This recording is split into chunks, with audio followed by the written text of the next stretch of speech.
Movie शुरू होती है और हमें कायल और जेलिन नाम के कपल को दिखाया जाता है जो अपनी बिजी लाइफ से थोड़ा समय निकालकर एक आइलैंड पर छुट्टियां मनाने आए हुए होते हैं। अब हम देखते हैं कि एक रात जेलिन रोते हुए नींद से उठती है और सीधे समुद्र के किनारे जाकर किसी को फोन करने लगती है। उसके चेहरे पर किसी चीज का डर साफ दिखाई दे रहा था, लेकिन तभी हम देखते हैं कि वहाँ पे कायल आ जाता है और उसे समझाता है कि कुछ भी उसके साथ हो रहा है वो उसका दोस्त नहीं है, सब कुछ भगवान के हाथों में है। हमें यहाँ से पता चलता है कि जेलिन का कुछ समय पहले मिसकैरेज हो गया था और उसके बाद वो डिप्रेशन में चली गई थी, लेकिन कायल हमेशा उसका ध्यान रखता है और वो इसीलिए यहाँ पे लाया हुआ है। अब हम देखते हैं कि वो दूसरे दिन दोनों उस जगह को एक्सप्लोर करने के लिए जाते हैं और बहुत मजे करते हैं और वहाँ पर शॉपिंग करते हैं और अलग अलग जगहों पर घूमते हैं। जिसके कुछ समय बाद हम देखते हैं कि जेलिन अपनी माँ और अपनी बहन से वीडियो कॉल पर बात कर रही होती है। कायल के साथ वो अपनी जिंदगी का सबसे अच्छा समय बिता रही होती। इस बीच टीवी पर बेद न्यूज दिखाई जाती है जो एक भयंकर तूफान आने वाला होता है उसके बारे में बताती है, लेकिन जेलिन इसको इग्नोर कर देती है और वो कॉल पर बिजी हो जाती है। कुछ समय बाद कायल उसे बिल्ला के किनारे ले जाती है जहाँ कुछ ड्राइविंग करते हैं, लेकिन इस दौरान कायल के पैर में थोड़ी सी चोट लगती है जिसकी खून निकलता है और देखकर जेलिन एक बार फिर अपनी अतीत में चली जाती है, लेकिन कायल उसे संभाल लेता है और वापस विला ले आता है। अब रात हो चुकी है और दोनों आराम से सो रहे होते। धीरे धीरे जेलिन भी कायल की बात मानने लगती है और इसके बाद जेलिन कहती है कि अब मैं यहाँ नहीं रहना चाहती, घर वापस जाना चाहती हूँ। लेकिन दोस्तों हम नहीं जानते कि वो ऐसा क्यों कह रही थी, जबकि उन्होंने यहाँ कई दिनों तक रहने का प्लान बनाया था। उसकी हालत देखकर कायल भी कहता है ठीक है हम कल सुबह यहाँ से निकल जाएंगे, लेकिन अचानक से आधी रात को एक भयंकर तूफान आ जाता है और समुद्र में ऊंची ऊंची लहरें उठने लगती है जो उनके विला से टकरा रही होती है और उनका विला समुद्र से बहुत ही करीब में होता है। शुरू में उन्हें ज़्यादा फर्क नहीं पड़ रहा था क्योंकि ऐसा अक्सर होता रहता था, लेकिन कुछ समय बाद सिचुएशन बहुत खराब हो जाती है और अब लगी जेलिन रिसोर्ट को फ़ोन करता है, लेकिन जब तक बहुत देर हो चुकी थी समुद्र का पानी उनके विला को निगलने लगता है और उनका विला किनारे से दूर होने लगता है। लेकिन काफी चिल्लाते कोई मदद कर दे, लेकिन उसकी आवाज कोई नहीं सुनता। जेलिन वो एक चट्टान देखती है और कायल को उस पर जाने के लिए कहती है, लेकिन कायल उसे रोकता है और कहता है कि किसी शेल्टर से बिना हम गुजारा नहीं कर पाएंगे, हमें अपना सिर छिपाने के लिए एक जगह की जरूरत है। जेल कोयल की बात सुनकर वहीं रह जाती है। अब वो वहीं पर बैठकर सुबह होने का इंतजार करते हुए दोनों सो जाते हैं और जब वो अपनी आँख खोलते हैं तो वो हैरान रह जाते हैं क्योंकि समुद्र के बीचों बीच में वो तैर रहे होते हैं। वो लोग अपना टूटा हुआ लकड़ी का विला देखकर जेलिन कायल पर खूब चिल्लाती है क्योंकि उसने कायल से कहा था कि वह उस पत्थर पर जाए, लेकिन कायल की वजह से वो वहीं पर रुक रहे थे। अब ये लोग बहुत ही बड़ी मुसीबत में फंस चुके थे। अगर वो जमीन के करीब होते तो शायद उन्हें कोई देख भी लेता, लेकिन कायल की गलती की वजह से वो समुद्र के बीचों बीच में है। कायल को यकीन नहीं हो रहा था कि वो इतने दूर आ कैसे गए। जेलिन अपनी हालत देखकर रोने लगती है और कायल उससे इस गलती के लिए माफी मांगता है, लेकिन उनका विला धीरे धीरे टूटता जा रहा था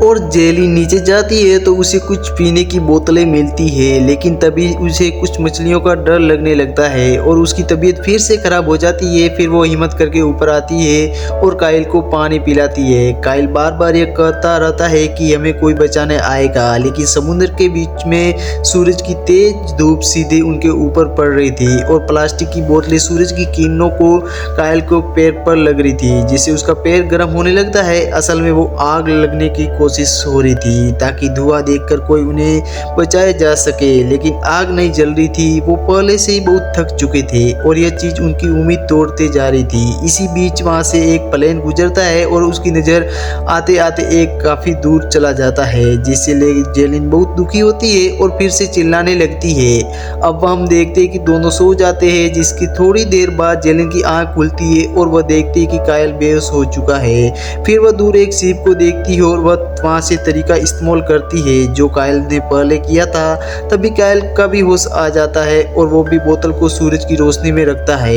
इस बार उनकी कोशिश कामयाब हो जाती है। सूरज की गर्मी से धुआं उठने लगता है और आग जल जाती है, लेकिन तब तक जहाज काफी दूर जा चुका था। अब उनकी मुसीबत और बढ़ रही होती है, आगे धीरे धीरे बढ़ने लगती है और पूरे विला को अपनी चपेट में ले लेती है। उनकी मजबूरन समुद्र में कूदना पड़ता है और वो कुछ लकड़ी के टुकड़ों के सहारे लेते हैं। अब हम देखते हैं कि कायल के पैर में खून निकलता है और उस खून की स्मेल आ रही थी और उन्हें लगता है कि शार्क उनके पास आ रही है। वह काफी डर जाते हैं। तभी कायल कहता है कि उन्हें एक बड़ी लकड़ी पर चढ़ना होगा और उन्हें एक बड़ी लकड़ी मिल भी जाती है और वो उस पर बैठ जाते हैं। लेकिन जो उन्हें शार्क लग रही थी वो दरअसल डेफिनी फिश थी। वो दोनों उस लकड़ी पर लेट जाते हैं और उन्हें बुरी फैसले का पछतावा करते हैं। जेलिन को लगता है कि उसकी वजह से सब कुछ हो रहा है, क्योंकि अगर उसका मिसकैरेज ना हुआ होता तो वो शायद कभी डिप्रेशन में ना आती, ना ही वहाँ पर दोनों आते। वह सब सोचने से मना करता है और उसका हौसला देता है। एक दूसरे को सहारा देते हैं और बातें करते हैं और फिर वहीं पर सो जाते हैं। जब जेलिन की आंख खुलती तो वो देखती है कि उसकी लकड़ी का टुकड़ा अलग हो चुका है और कायल के पैर से खून निकल रहा है और पूरे समुद्र में फैल चुका है। तभी हम देखते हैं कि असली शार्क उसके पास आ जाती है और उन पर वह हमला कर देती है और दोनों ही पानी में गिर जाते हैं। वह जेलिन किसी तरह से पानी से बाहर निकल आती है, लेकिन कायल अभी भी पानी में ही है और शार्क उसे लगातार काट रही है, जिसकी वजह से उसका खून निकल रहा है और जेलिन काफी घायल हो चुकी है और लकड़ी का टुकड़ा लेकर शार्क को भगाने की कोशिश करती है। लेकिन अब तक बहुत देर हो चुकी थी, क्योंकि खून की स्मेल भी चारों ओर हो चुकी थी। अब जेलिन लकड़ी के टुकड़े को पैडल की इस्तेमाल करती है और वह कायल को किनारे तक खींचने की कोशिश करती है।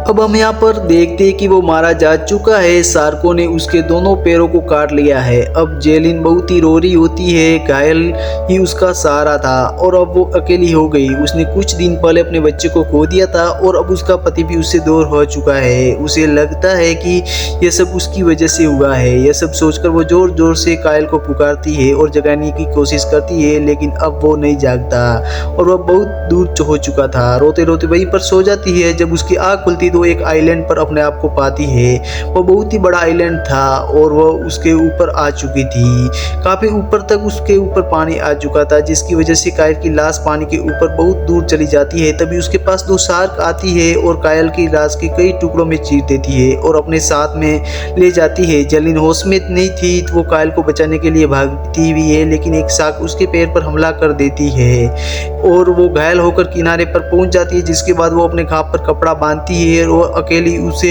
नहीं रोक पाती और उसे क्या करना चाहिए उसे कुछ समझ में नहीं आ रहा होता है। तभी वो दूर एक चट्टान पर नाव पर एक आदमी को बैठा हुआ देखती है और उसे तुरंत जेलिन उस आदमी को मदद मांगने के लिए जाती है, लेकिन उसे इंग्लिश नहीं आती, इसीलिए वो इशारों में समझाने की कोशिश करती है। और जब वो आदमी उसका घाव देखता है तो वह उसको टाके लगाता है और उसे आराम करने के लिए कहता है और फिर वह मछली पकड़ने के लिए समुद्र में चला जाता है, लेकिन उसे नहीं पता था कि वह शार्क थी। तभी जेलिन को एक झटका लगता है और उसे लगता है कि वह शार्क फिर से आई है, इसीलिए वो उस आदमी को आवाज देती है, लेकिन उससे कोई जवाब नहीं मिल रहा था। जिसके थोड़ी देर बाद हम देखते हैं कि उस आदमी का एक हाथ पानी के ऊपर आता है, जिसे देखकर जेलिन बहुत ही डर जाती है। तभी वो आदमी पानी से बाहर निकलता है, लेकिन उसके पीछे एक शार्क लगी हुई थी और वो उसे ऊपर खींचने की कोशिश करती है, लेकिन उसे खींचने के चक्कर में वो खुद पानी में गिर जाती है। फिर वो किसी तरह नाव पर आ जाती है और उस आदमी को बचाने की कोशिश करती है, लेकिन इससे पहले वो ऊपर खींच पाती कि शार्क उसे लेकर चली जाती है। फिर जेलिन देखती है कि पानी खून में लाल हो चुका है और एक शार्क अब उसके पीछे पड़ गई है। जेलिन नाव पर रखे हुए एक छोटे से काटने वाले औजार से शार्क को डराने की कोशिश कर रही होती है, जिससे शार्क थोड़ी दूर हट जाती है, लेकिन शार्क फिर से हमला करने के लिए तैयार हो जाती है, क्योंकि वह शार्क उसके बाद जेलिन समुद्र से एक एंकर बाहर निकालती है। पर भी वो शार्क दोबारा उसकी तरफ आने लगती है और इस बार शार्क उस पर एक लंबी छलांग लगाती है, जिससे बात ना पूरी तरह से पलट जाती है, लेकिन बहुत ही ज्यादा डर जाती है।